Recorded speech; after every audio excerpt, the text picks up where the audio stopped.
अध्याय 35 का निर्माण। भारत के लिए संविधान। भारतीय संविधान, जो 26 जनवरी 1950 को लागू हुआ, को देश के आकार और विविधता के कारण इसकी लंबाई, सामग्री और जटिलता के मामले में दुनिया में सबसे लंबा होने का गौरव प्राप्त है। संविधान के निर्माण के समय भारत विशाल और विविध होने के अलावा गहराई से विभाजित था, और इसलिए इसे देश को एक साथ रखने के लिए डिजाइन किया गया था। यदि एक तरह से यह विभिन्न वर्गों, जातियों और समुदायों के भारतीयों को एक साझा दृष्टिकोण के लिए एक साथ लाने की मांग करता है, तो दूसरे तरीके से यह लोकतांत्रिक संस्थानों का पोषण करने की मांग करता है जो लंबे समय से पदानुक्रम और सम्मान की संस्कृति रही है। पृष्ठभूमि।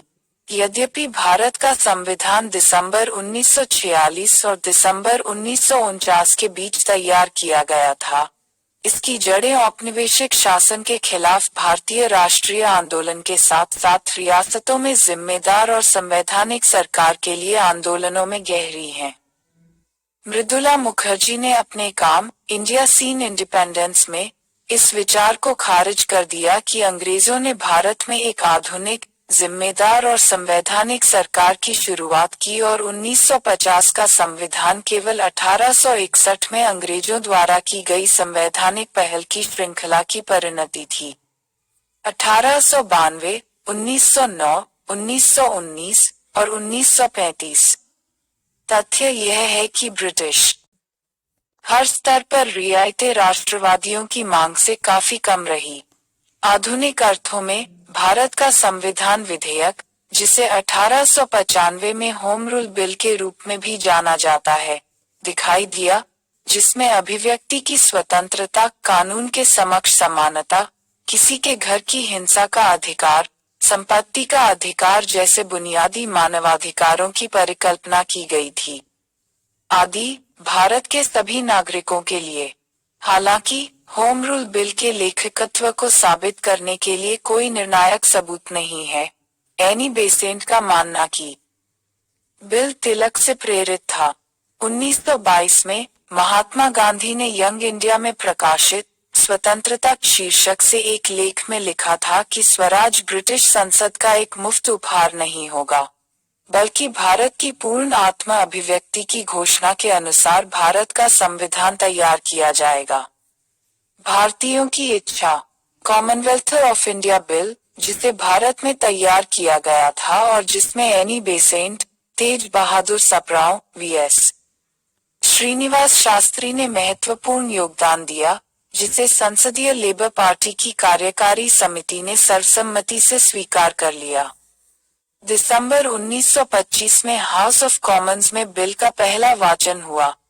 यह हार गया, लेकिन यह महत्वपूर्ण साबित हुआ क्योंकि इसे भारतीय राय के बहुत व्यापक वर्गों का समर्थन प्राप्त था, और यह स्पष्ट शब्दों में निर्दिष्ट करता है कि भारत को स्वशासी प्रभुत्व के साथ समान स्तर पर रखा जाएगा। असहयोग आंदोलन के बाद मोतीलाल नेहरू। फरवरी 1924 में केंद्रीय विधानसभा में एक प्रस्ताव पेश किया जिसमें अल्पसंख्यक अधिकारों और हितों को उचित सम्मान दिया गया और इसे राष्ट्रीय मांग के रूप में जाना जाने लगा। इसे विधानसभा में भारी बहुमत से पारित किया गया था। पहली बार संविधान की मांग और इसे अपनाने की प्रक्रिया को स्पष्ट शब्दों में समझाया गया। राष्ट्रीय मांग के जवाब में ब्रिटेन ने नियुक्त किया। नवंबर 1927 में ऑल व्हाइट साइमन कमीशन।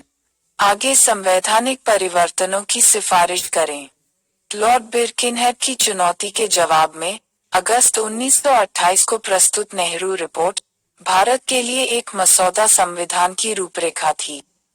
इसकी अधिकांश विशेषताओं को बाद में स्वतंत्र भारत के संविधान में शामिल किया गया। रिपोर्ट ने न केवल के परिप्रेक्ष्य को सन्निहित किया, समकालीन राष्ट्रवादी राय, लेकिन एक मसौदे की रूपरेखा भी। भारत के लिए संविधान उत्तरार्ध संसदीय पैटर्न पर पूर्ण जिम्मेदार सरकार के साथ प्रभुत्व की स्थिति के सिद्धांत पर आधारित था।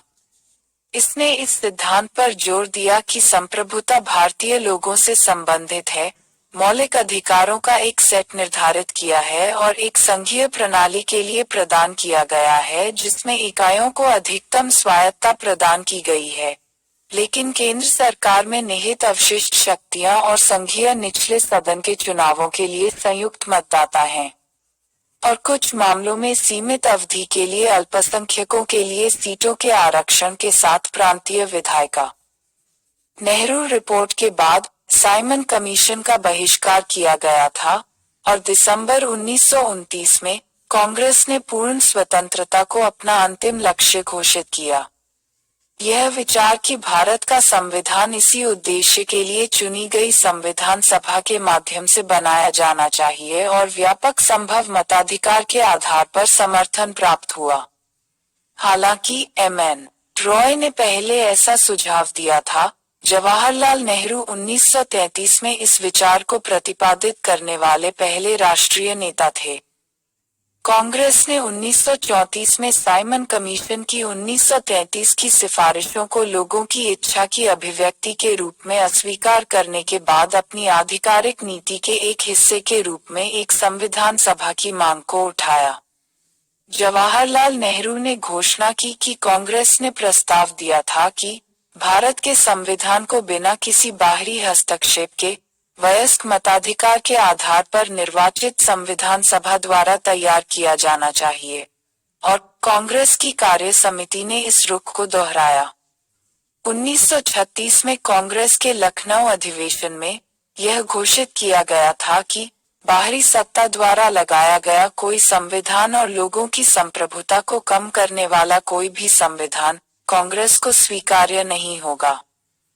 जुलाई 1937 में कांग्रेस के बहुमत के प्रांतों में कार्यालय स्वीकार करने के बाद नेहरू ने विधायकों पर वर्तमान संविधान को खारिज करने और संविधान सभा की मांग करने के लिए विधानसभा में प्रस्ताव पेश करने के लिए दबाव डाला। अगस्त में सीडब्ल्यूसी ने आचार्य कृपलानी के तहत तैयार एक मसौदा प्रस्ताव को स्वीकार कर लिया। अगस्त और अक्टूबर 1937 के बीच सभी कांग्रेस शासित प्रांतों और सिंध ने इस प्रस्ताव को पारित किया और भारत सरकार अधिनियम 1935 को निरस्त करने की मांग की। सितंबर 1937 में ही एक प्रस्ताव की सिफारिश की गई। एक संविधान सभा द्वारा बनाए गए संविधान द्वारा 1935 के अधिनियम के प्रतिस्थापन को केंद्रीय विधानसभा में एस सत्यमूर्ति द्वारा पेश किया गया था। 1938 के हरिपुरा अधिवेशन में भी यही मांग दोहराई गई। 1942 के क्रिप्स प्रस्ताव, हालांकि कांग्रेस द्वारा अस्वीकार्य के रूप में खारिज कर दिए गए थे, इसकी एक राहत देने वाली विशेषता यह थी कि इसने भारतीयों के अनुरोध को एक संविधान सभा के माध्यम से अपना संविधान बनाने के लिए स्वीकार कर लिया। सितंबर 1945 में इंग्लैंड में नवनिर्वाचित लेबर सरकार ने घोषणा की कि उसने भारत में एक संविधान सभा बनाने की योजना बनाई है। 15 मार्च 1946 को कैबिनेट मिशन भारत आया और अपने प्रवास के दौरान संविधान सभा और एक अंतरिम सरकार के गठन की सिफारिश की। संविधान सभा गठन, यह निर्णय लिया गया कि संविधान सभा को अप्रत्यक्ष रूप से प्रांतीय विधानसभाओं द्वारा चुना जाना था।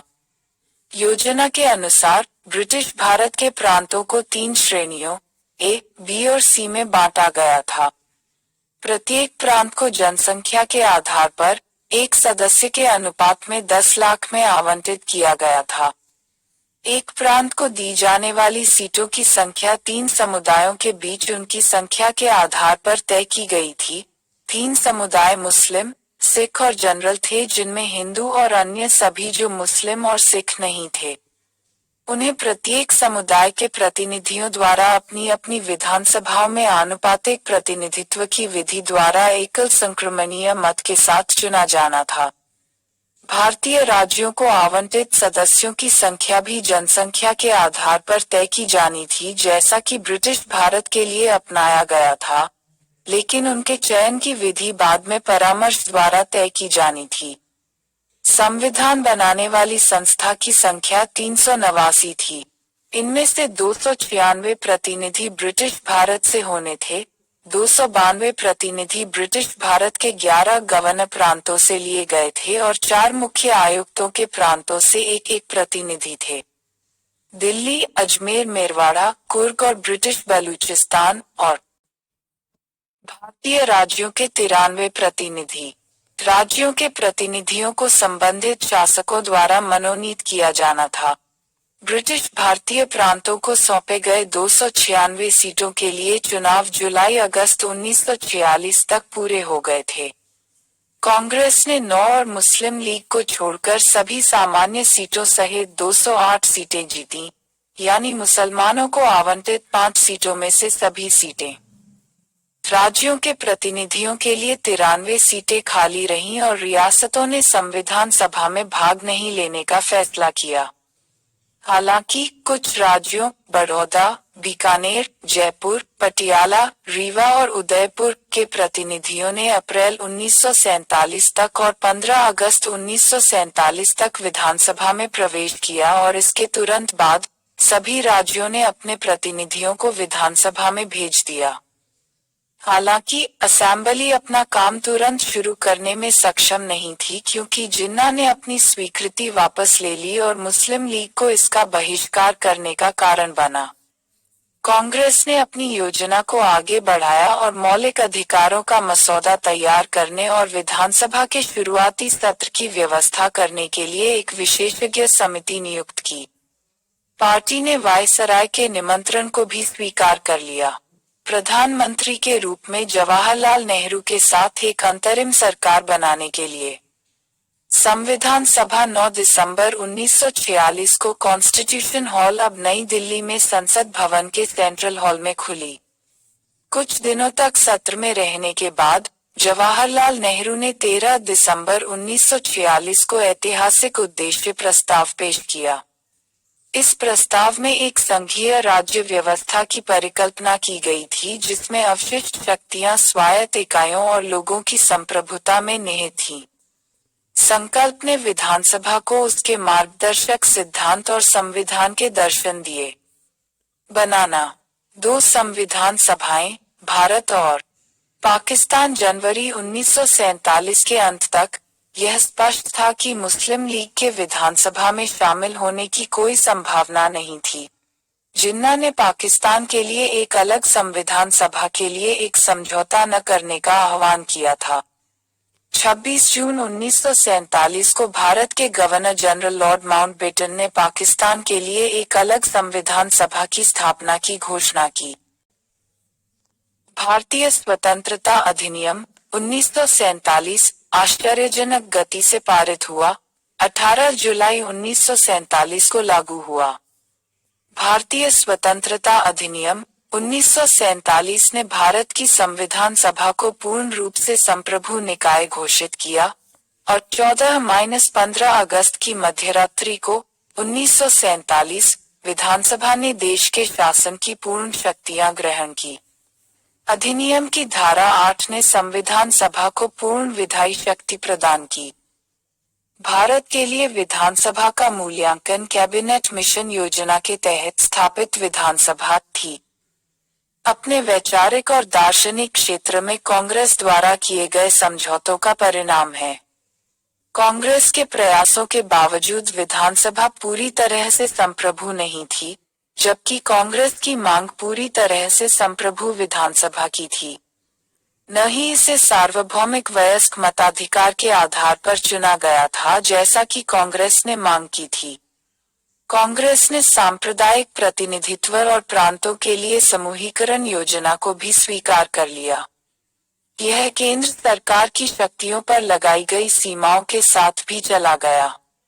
इसलिए संविधान सभा की स्थापना कांग्रेस द्वारा स्वतंत्रता संग्राम के बाद के वर्षों में की गई मांग से काफी दूर थी। संविधान सभा अप्रत्यक्ष रूप से प्रांतीय विधानसभाओं द्वारा चुनी गई थी, जो स्वयं 1935 के भारत सरकार अधिनियम द्वारा स्थापित एक सीमित मताधिकार के आधार पर चुनी गई थी। 1935 के अधिनियम ने कर, संपत्ति और शिक्षा के आधार पर योग्यताएं लगाईं।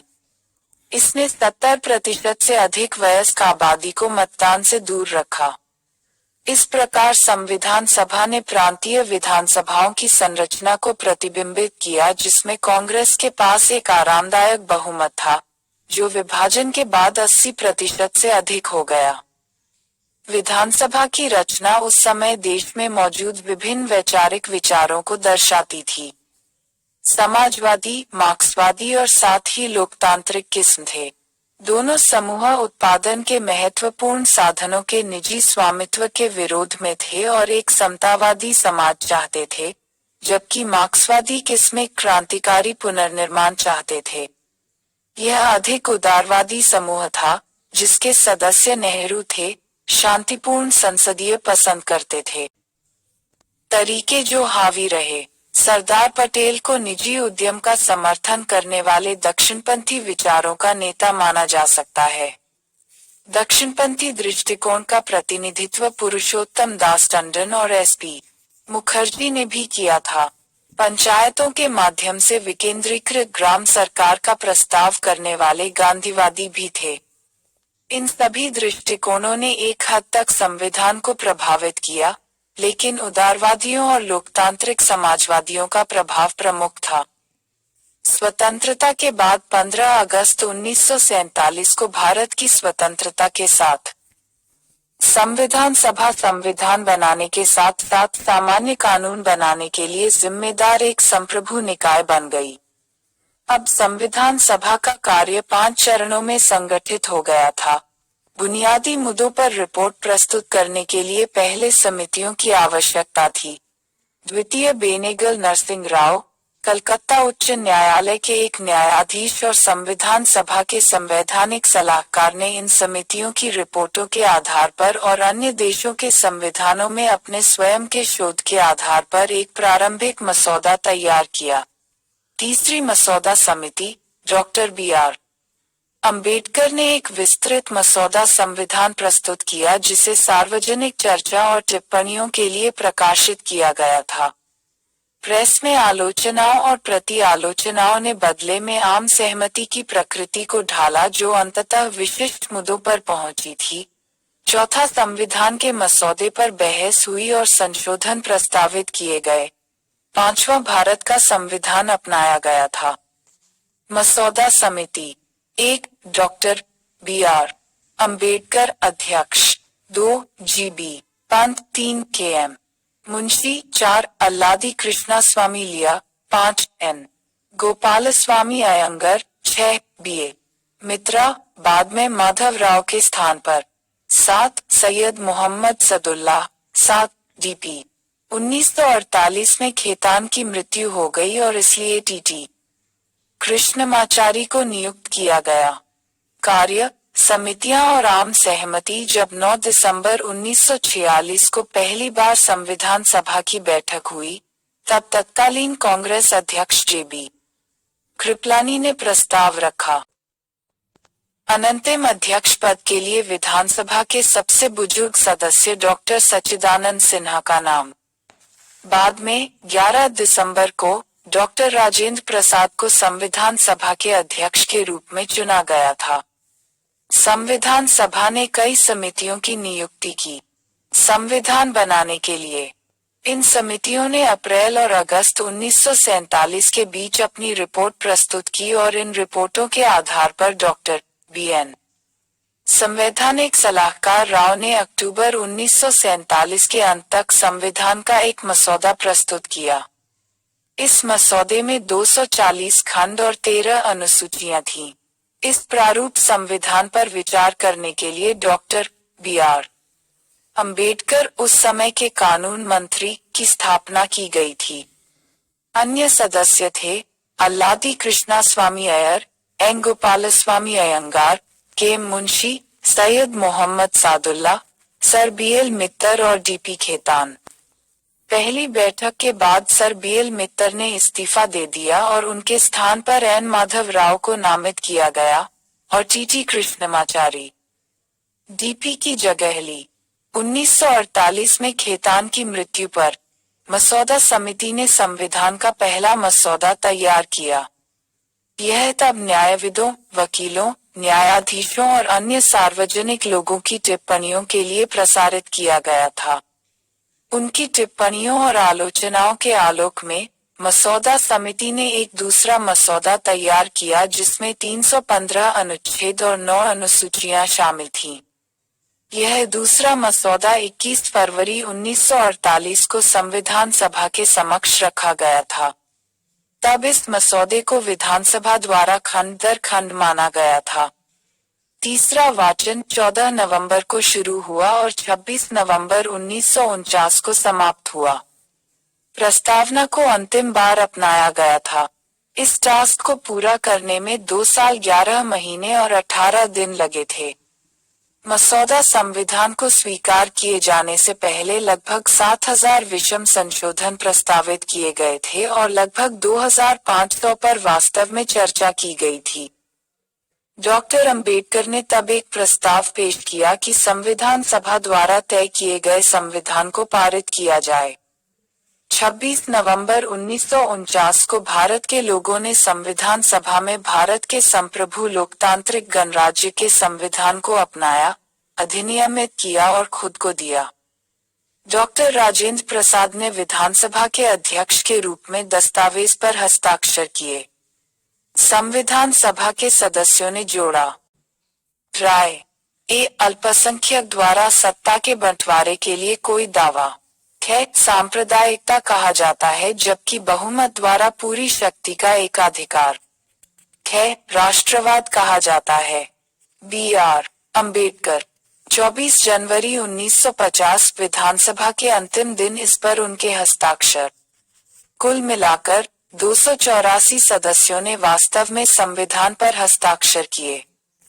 संविधान सभा ने भारत के संविधान का मसौदा तैयार करने के अलावा 22 जुलाई 1947 को राष्ट्रीय ध्वज को अपनाया और 24 जनवरी 1950 को अपने सत्र के अंतिम दिन राष्ट्रगान और राष्ट्रीय गीत को अपनाया। संविधान सभा ने डॉक्टर राजेंद्र प्रसाद को चुना। 24 जनवरी 1950 को भारत के पहले राष्ट्रपति के रूप में। 14 अगस्त 1947 की देर शाम संविधान हॉल में विधानसभा की बैठक हुई और आधी रात को एक निर्दलीय की विधानसभा के रूप में कार्यभार संभाला। इंडिया विधानसभा 26 जनवरी 1950 से भारत की अनंतिम संसद के रूप में जारी रही जब तक कि पहले आम चुनावों के बाद नई संसद स्थापित नहीं हो गई। हालांकि यह ध्यान दिया जाना चाहिए कि संविधान का मसौदा तैयार करने के काम के औपचारिक केंद्र निस्संदेह संविधान सभा और मसौदा समिति थे। कांग्रेस नेताओं के पास निर्णय लेने की महत्वपूर्ण शक्तियां थीं। एक प्रकार से कांग्रेस कार्य समिति ही संविधान की वास्तविक शिल्पकार थी जिसमें अधिकांश महत्वपूर्ण निर्णय कांग्रेस नेताओं के सुझावों के आधार पर लिए जाते थे। ग्रानविले ऑस्टिन बताते हैं कि 4 पुरुष जवाहरलाल नेहरू, सरदार पटेल, राजेंद्र प्रसाद और अबुल कलाम आजाद ने विधानसभा में एक आभासी कुलीन तंत्र का गठन किया और कांग्रेस और सरकार दोनों में प्रतिष्ठा और शक्ति के आधार पर कार्यवाही पर हावी रहे। जिस तरह से संविधान सभा निर्णयों पर पहुंची वह सर्वसम्मति थी, जिसे ग्रानविले ऑस्टिन द्वारा एकमत या निकट सर्वसम्मति से निर्णय लेने का तरीका के रूप में परिभाषित किया गया था। मतभेदों को दूर करने और समझौते पर पहुंचने का प्रयास किया गया। उद्देश्य पूर्वाग्रहों को दूर करना था और बहुमत के निर्णय में निहित असंतोष को खत्म करने का एक तत्व था।